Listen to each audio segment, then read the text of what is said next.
విజయవాడ పరిసర ప్రాంతాలు ఇప్పుడు ఆధ్యాత్మిక అభివృద్ధి దిశగా పయనిస్తున్నాయి. యనమలకుదురు ప్రాంతం పేరు చెప్పగానే మనకు గుర్తొచ్చేది శివాలయాలు, పవిత్ర కృష్ణానదీ తీరం. అయితే కొండ ప్రాంతంలో పార్కింగ్ సమస్య తీర్చేలా తొలి మల్టీ లెవెల్ పార్కింగ్ భవనం సిద్ధమైంది.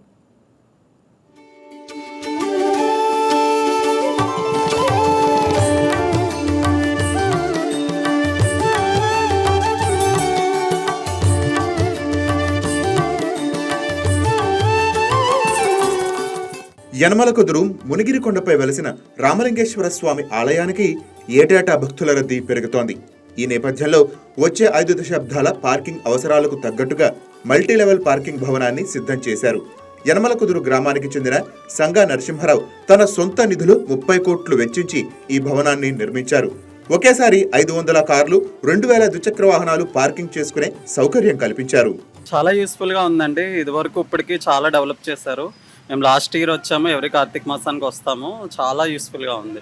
అసలు ఇది ఇప్పుడు డైరెక్ట్ వెళ్ళిపోవచ్చు. ఇది వరకు అయితే ఎక్కడో పార్క్ చేసుకున్నది అంతా నడవాల్సి వస్తుంది. పెద్దోళ్ళకి చాలా యూస్ఫుల్ అవుతుంది. నడుచుకునే వాళ్ళు ఇప్పుడేమో మొత్తం అందరూ డైరెక్ట్ ఇంకా వెళ్ళిపోయేలా ఉంది. అది కార్ పార్కింగ్ చాలా యూస్ఫుల్ ఉందండి. అంతకుముందు పార్కింగ్ చేసేది చాలా ఇబ్బంది ఉండేది, ఇప్పుడు చాలా ఫెసిలిటీగా ఉంది. యూస్ఫుల్గానే ఉందమ్మా. దగ్గరకు రాగానే చక్కగా వాళ్ళు చెబుతున్నారు 2 వీలర్ పైన 4 వీలర్కి ఎక్కడని చెప్పి. దాదాపు 200-300 వెహికల్స్ కాదు, 1000 వెహికల్స్ వచ్చిన పెట్టుకునేటట్టు అంత ఫ్రీగా ఉంది బాగా ఇక్కడ. అప్పుడు వచ్చేవాడిని అమ్మ, అప్పుడు ఒకసారి వచ్చాం. అప్పుడు లేదు ఇది, అప్పుడు తర్వాత మళ్ళీ ఇది కట్టిన తర్వాత రావటం. దాదాపు 4 సంవత్సరాల తర్వాత వచ్చాను మళ్ళీ నేను. ఈజీగా పైకి రావడానికి, దర్శనానికి కానీ అన్నిటికీ బాగా ఉంది. ఇది తొందరగా దర్శనం అయిపోయింది. అంతా సిబ్బంది కూడా వాళ్ళు కూడా బాగా చేశారు.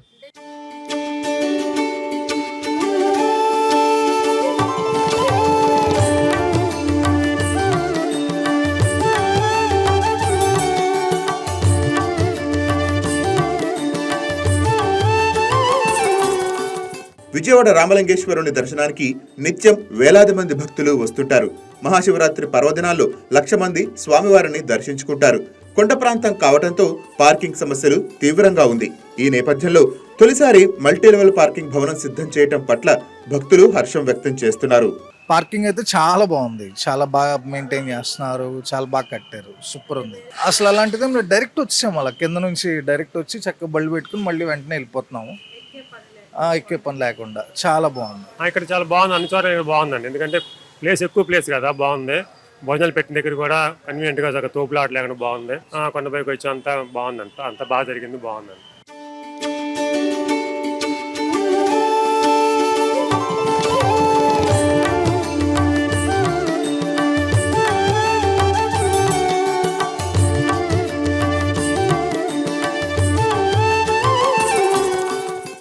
ఏళ్లుగా నరసింహారావు తన జీవితాన్ని శివాలయం కోసం అంకితం చేశారు. మొత్తం 70 కోట్ల వరకు ఖర్చు చేస్తున్నారు. ఇందులో 42 కోట్లతో ఆలయ ప్రాంగణ విస్తరణ, 12 కోట్లతో అనుబంధ భవనాలు, దీపస్తంభాలు నిర్మిస్తున్నారు. భవిష్యత్తులో భక్తులకు అన్ని సౌకర్యాలు కల్పించేలా సెక్యూరిటీ, లిఫ్టులు, పార్కింగ్ సిస్టమ్స్ కూడా ఏర్పాటు చేస్తున్నారు. సంగా నరసింహారావు గారు అనే దాత వచ్చి ఈ గుడి మొత్తం అభివృద్ధి చేయడం జరిగిందండి. అలాగే పార్కింగ్ కూడా ఆయనే కట్టించింది. ఇక్కడ జరిగే ఏ కార్యక్రమం అయినా, ఈ డోనర్స్ స్కీమ్లో ఏం జరిగినా ఆయన సొంత నిధులతో చేపిస్తున్నారు. ఈ గుడే కానీ, ఆ పార్కింగే కానీ మొత్తం అన్నీ ఆయన సొంత నిధులతోనే చేపించారండి. దాదాపు కార్స్ వచ్చి 1000 పైనే పడతాయండి. అవి కూడా 2000-3000 పైనే పడతాయి. దాదాపు ఎకరం స్థలం అండి మొత్తం పార్కింగ్ ఏరియా మొత్తం. అలాగే 3 ఫ్లోర్లుగా కట్టడం అయింది. కింద ఫ్లోర్లో కార్స్, సెకండ్ ఫ్లోర్లో ఇది, థర్డ్ ఫ్లోర్లో ఏదన్నా మనకి ప్రవచనాలు కానీ అలా పెట్టుకోవడానికి పబ్లిక్కి, 4th ఫ్లోర్లో ఇలా దీపారాధన చేసుకోవడానికి అన్నిటికీ 4 స్టేర్స్గా ఉన్నాయండి. భవిష్యత్తులో భక్తులకు అవసరమైన అన్ని సౌకర్యాలను కల్పించాలనే లక్ష్యంతో దాత సంగా నరసింహారావు రామలింగేశ్వర ఆలయాన్ని అభివృద్ధి చేస్తున్నారని పలువురు ప్రశంసిస్తున్నారు.